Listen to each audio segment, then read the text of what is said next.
के बाद और जैसा कि ब्रेक पर जाने से पहले हमने बताया था कि अब इस वक्त में हम बात करेंगे कि पश्चिम बंगाल में नए साल में किस तरह का चुनावी रण होने वाला है, क्योंकि विधानसभा चुनाव होंगे और एसआईआर चल रही है। पश्चिम बंगाल में चुनाव आयोग की एसआईआर अभी भी टीएमसी के निशाने पर लगातार है। राज्य में दरअसल एसआईआर की शुरुआत से ही अलग अलग कारण बताकर टीएमसी हमला करती ही रही है। मुख्यमंत्री ममता बनर्जी तक और टीएमसी के कई नेता चुनाव आयोग पर, चुनाव आयुक्तों पर हमला करते रहे हैं। इसी क्रम में टीएमसी के नेता अभिषेक बनर्जी ने पश्चिम बंगाल के सीईओ पर वोट चोरी का आरोप लगा दिया और कहा कि सुनवाई के बहाने बड़ी तादाद में वोट चुराने की साजिश चल रही है पश्चिम बंगाल में, यह अभिषेक बनर्जी ने कहा। फिर क्या हुआ कि चुनाव आयोग से मिलने के लिए गए, तो चुनाव आयोग से मिल करके आने के बाद अभिषेक बनर्जी ने प्रेस कॉन्फ्रेंस किया और चुनाव आयोग पर जमकर हमला बोला। लेकिन आईना दिखाने का काम किया कांग्रेस के वरिष्ठ नेता अधीर रंजन चौधरी ने। उन्होंने टीएमसी को आईना दिखाया। अधीर रंजन चौधरी ने टीएमसी को वोट डकैती की याद दिलाई और उल्लेख किया कि कैसे पश्चिम बंगाल में पंचायत चुनावों में कोर्ट के परमिशन के बिना विपक्ष को नॉमिनेशन का फॉर्म तक नहीं मिल रहा था। यह अधीर रंजन चौधरी ने आईना दिखाया। बोला ये तो वोट डकैती थी आपकी। और इस बीच जैसा कि हमने कहा कि सुनवाई चल रही है, तो चुनाव आयोग ने फर्जी पेपर सबूत के तौर पर लेने से इनकार किया हुआ है। क्या क्या फर्जी पेपर है? मुख्य तौर पर जन्म प्रमाण पत्र, जाति प्रमाण पत्र, आवास प्रमाण पत्र। इसमें भारी फर्जीवाड़ा।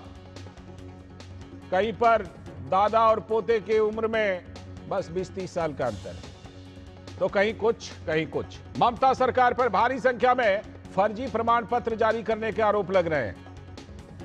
और हुआ क्या है कि साल 2002 जब वहां पर एसआईआर हुई थी, तो उसकी जो मतदाता सूची थी उससे भारी संख्या में आवेदनों का मिलान हो ही नहीं रहा है, इसलिए लोग इस तरह की गड़बड़ी भी कर रहे हैं। तो चुनाव आयोग ने संदिग्ध आवेदनों की जांच के लिए स्पेशल ऑब्जर्वर नियुक्त किए हैं और वो सुनवाई कर रहे हैं और लोगों को कहें कि आपका अगर प्रमाण पत्र फर्जी नहीं है तो आप सही प्रमाण पत्र दीजिए और नाम जुड़वा लीजिए।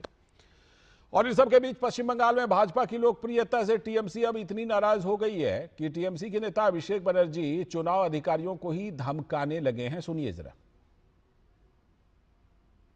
You are answerable to your masters. I am answerable to the people of my state, for whom we have come here to ensure none of them are left behind from the final electoral roll when the list is published. आप उंगली नीचे करके बात करिए।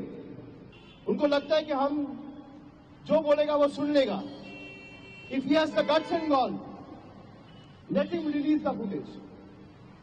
I'm standing outside the Election Commission's office. Here it goes. Nirvachan Southern Election Commission of India. Ganesh Kumar must be hearing what I'm saying before the media now. ऐसा लग रहा है कि टकराहट एक अलग ही लेवल पर ले जा रहे हैं अभिषेक बनर्जी। लेकिन कांग्रेस के नेता, वरिष्ठ नेता अधीर रंजन चौधरी ने टीएमसी पर पलटवार किया और कहा कि पश्चिम बंगाल में वोट चोरी नहीं बल्कि वोट डकैती हो रही थी। उसमें भी ये डराने की, धमकाने की और फर्जी वोट डालने की, मृतक वोट डालने की सारे कोशिश होगी। और ये इसके लिए इनके पार्टी काफी संगठित हो चुके हैं, क्योंकि इनको यही करना पड़ेगा। हर चुनाव में यही करती है ये लोग। हम तो वोट चोरी की बात करते हैं ना, बंगाल में टीएमसी पार्टी वोट डकैती करते हैं। और भाजपा के नेता शहजाद पूनावाला ने टीएमसी पर पलटवार किया और कहा कि टीएमसी का मतलब ही हो गया है धमकी देना और लोगों के बीच भ्रम फैलाना। अब धमकी पर उतर आए कि हाथ पैर तोड़ देंगे, देख लेंगे, यही भाषा जो राहुल गांधी भी बोलते हैं।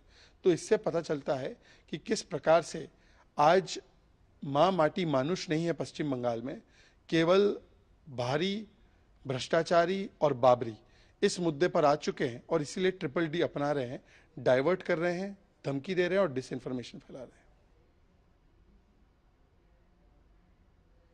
तो जैसा कि आप देख रहे हैं पश्चिम बंगाल में लगातार एसआईआर पर टीएमसी ऐसा रुख ले रही है एक के बाद एक कि टकराहट हो।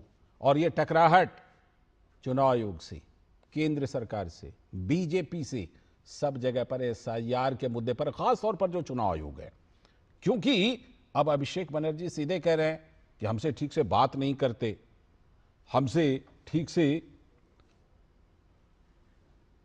बात नहीं कर।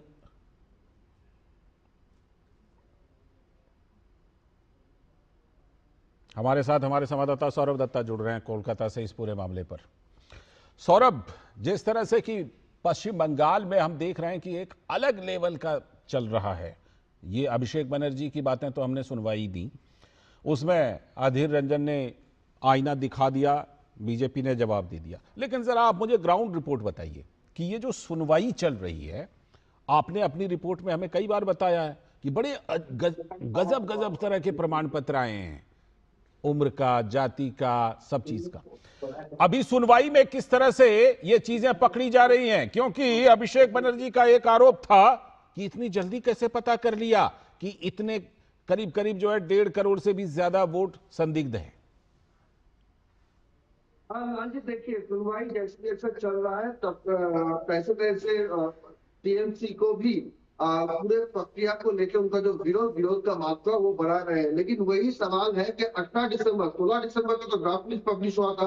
18 दिसंबर को अभिषेक बनर्जी जब लौटे, वहां पहला जो आपने रिएक्शन दिया ये एसआईआर के ड्राफ्ट सूची के ऊपर, मतदाता सूची के ऊपर, तब अभिषेक बनर्जी ने क्या कहा था? तब अभिषेक बनर्जी ने कहा था कि ये ड्राफ्ट लिस्ट जो निकला है, इससे बीजेपी का जो कहना था एसआईआर को लेके कि इतने नाम कटेंगे, वो निर्वाचन कमीशन के एसआईआर ने वो दावे को व्यक्त कर दिया है। ये साबित हो चुका है कि बीजेपी झूठ कह रहे हैं।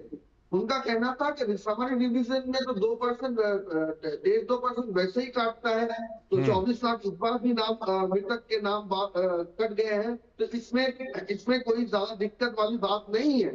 तो ये उनका ये नैरेटिव था। लेकिन जब ये 1,36,00,000 जो लॉजिकल डिस्क्रिपेंसीज का जो आंकड़ा है, वो जब सही मायने में उनको समझ में आया, पहले वो समझ नहीं पाए, फिर जब समझ में आया कि असली जो झोल है वो 1,36,00,000 का झोल है, वो पकड़ लिया है चुनाव आयोग ने। अब जाकर टीएमसी को ये झोल समझ में आ रहा है। लेकिन सौरभ, कुछ ऐसी भी रिपोर्ट आ रही है क्या कि सुनवाई के कुछ केंद्रों पर टीएमसी वाले जबरन वहां पर अपने बलपूर्वक इस सुनवाई को रोक भी रहे हैं? ऐसी भी रिपोर्ट आ रही है पश्चिम बंगाल से। बहुत सारे ऐसे रिपोर्ट आ रहे हैं लाल जी। एक तो हुगली के चिचुड़ा है, वहाँ के जो विधायक है असित मजूमदार टीएमसी के, वो तो सरासर हियरिंग सेंटर में घुस गए थे और घुसकर वहाँ के जो ईआरओ है, एसडीओ को फोन पर बोल रहे थे कि अभिषेक बनर्जी का ये निर्देश है, सुनवाई नहीं होगा। क्यों सुनवाई नहीं होगा? उनका कहना है बीएलएस जो है उनको भी सुनवाई के दौरान मौजूद रहे वो हियरिंग सेंटर में, ऐसा परमिशन देना पड़ेगा। हालांकि चुनाव आयोग ने स्पष्ट कर दिया है कि किसी भी पॉलिटिकल पार्टी के बीएलओ को वहां पे हियरिंग सेंटर में रहने की इजाजत नहीं है, क्योंकि ये पूरे प्रोसेस को दबाव में पूरा प्रोसेस दबाव में आ सकता है।